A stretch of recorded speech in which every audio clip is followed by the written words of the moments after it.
everyone, my name's Anisha. So today I'm going to be painting 2 mini watercolor portraits. So I used my Winsor and Newton watercolor set, a red Prismacolor pencil for just sketching out the faces that I was doing, so I was able to go in more easily with watercolor after, and a couple of Pigma Micron pens for outlining and adding final details and line art at the end. So to prepare for this painting, I kind of just scrolled through Pinterest for reference images, which I popped up on the screen just now.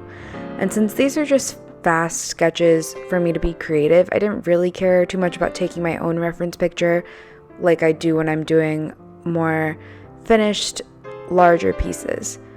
So Pinterest is a really great resource if you want to get better at portraits and rendering expressions, or just want to experiment with different color schemes and different styles. I really enjoy painting on a smaller scale too, because it forces me to not care so much about details and focus more on the overall feel of a painting. For me, the most important thing you can do in a piece of art, especially in portrait art, is to convey an emotion to whoever is looking at it. You want your art to make them feel something. And I feel like when I first started doing portrait work when I was in high school, I was all about realism. And I think that's a good thing for someone who is beginning their artistic journey. But I think once you start to learn anatomy and learn how to render an expression and how to get basic details down and learn skills for applying value and tone to a piece, then it's time that you start needing more out of your art.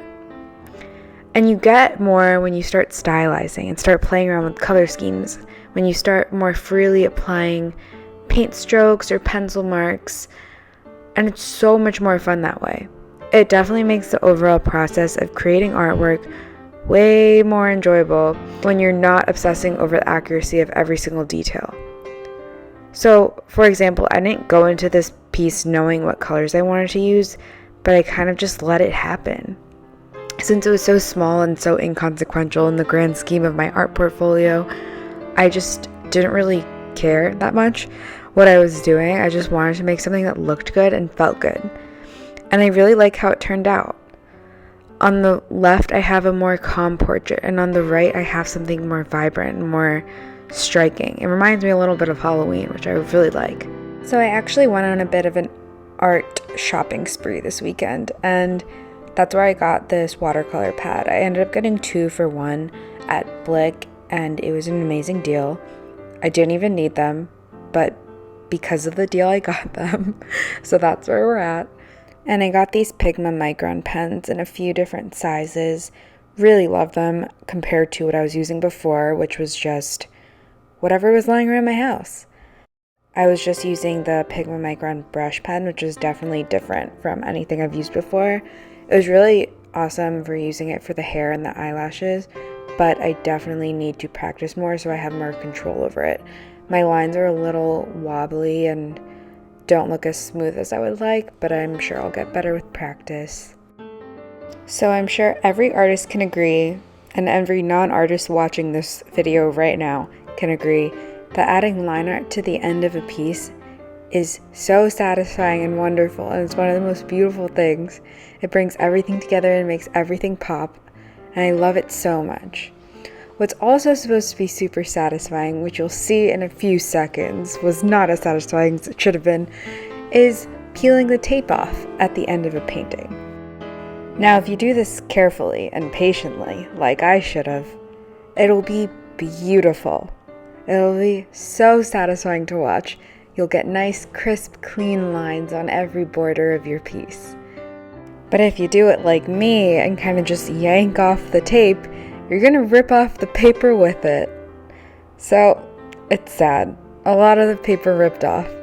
But it's still kind of fun to watch. It's just not gonna be going anywhere except my bedroom wall, because completely destroyed the paper. So my biggest advice to anyone who is trying to find an art style right now, or just wants to be loose with their art from now on, is to paint small, draw small. Just try to find a style, try to be experimental with colors, and ideas and just have fun with it. That's how you're going to find what you love to do. That's how you're going to find the art that makes you feel something. So these finished painting sketches are on my Instagram, which I'll link in the description below. Please follow me. I really would love to share my art with you, and please subscribe so I can share more videos like this with you. I already have a couple lined up, so I'll try to keep with the posting schedule this time. It's easy to subscribe. Just hit the red subscribe button right below this video. Thanks so much for watching, guys. Bye.